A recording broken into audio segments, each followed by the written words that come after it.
For this tutorial, we're going to take a look at how to change a domain's DNS. And the DNS is the address that web servers will try to find to locate your web address. Right now we've bought our web hosting on Bluehost, but to show you this particular part, we're going to change the DNS on GoDaddy, which is where we bought our original domain name. As I've explained in the other tutorials, most of these sites have the same control panel or cPanel setups, so no matter which one you bought, this should be basically the same thing. First, I'm going to go ahead and log in to my domain.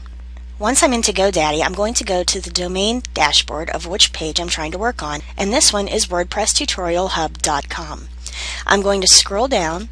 This gives me all my domain information, my domain enhancement, and related products. And down at the bottom you'll see the name servers or the DNS manager. The DNS is a domain name servers manager, and right now this gives you the information you need on the DNS. Over here you see it says ns05.domaincontrol.com. This allows me to set my name servers or to manage my DS records.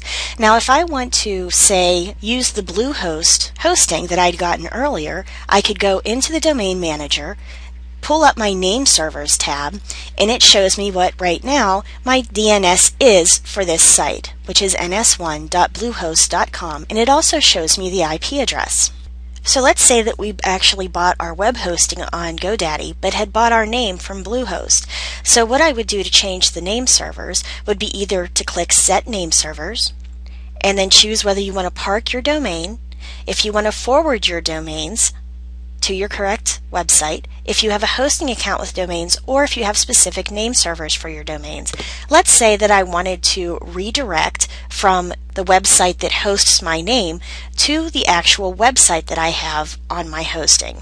I'd click I have specific name servers, and you'll see it comes up with a combination of letters and numbers, then the name of the site, .com, usually in nameserver 1 and nameserver 2.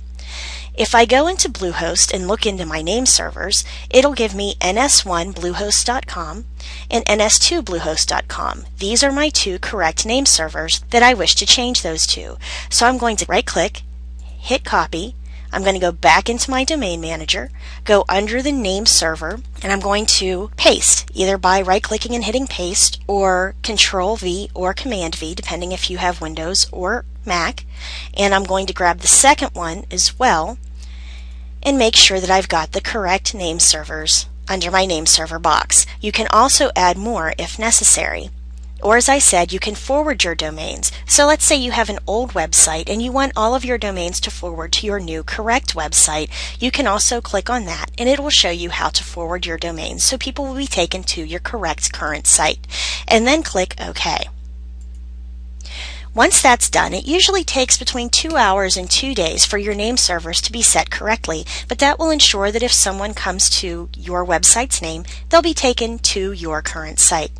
And you can also click on Manage DS Records. Now since I've already put that I'm going to be changing this, it's not going to actually let me do anything with it now, but if you decide to change them in the future, you would just click on that and follow the instructions.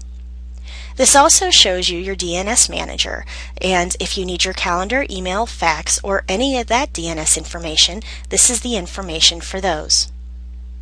Now there's usually one other way to forward all of your domains, and this one, in case you're using a cPanel, I'm going to show you in Bluehost, because as I said, most cPanels are pretty much the same depending on which hosting service you get. And if you scroll down, you'll see in the cPanel it has that you can go to your domain manager. If you go into your cPanel, you'll see that you can also go to redirects, and this will redirect any old website name you already have, and it can be redirected to your new website.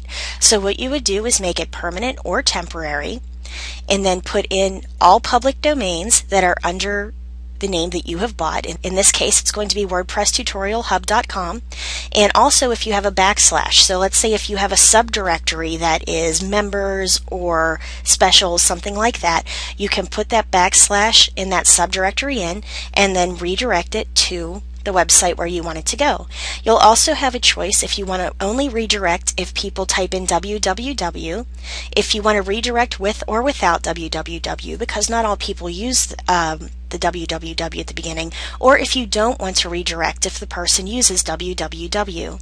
And click wildcard redirect if you want to make sure that every subdomain for this site will go back to the appropriate domain, and click on add. So those are two different methods of going in and setting your name servers and forwarding your websites if necessary.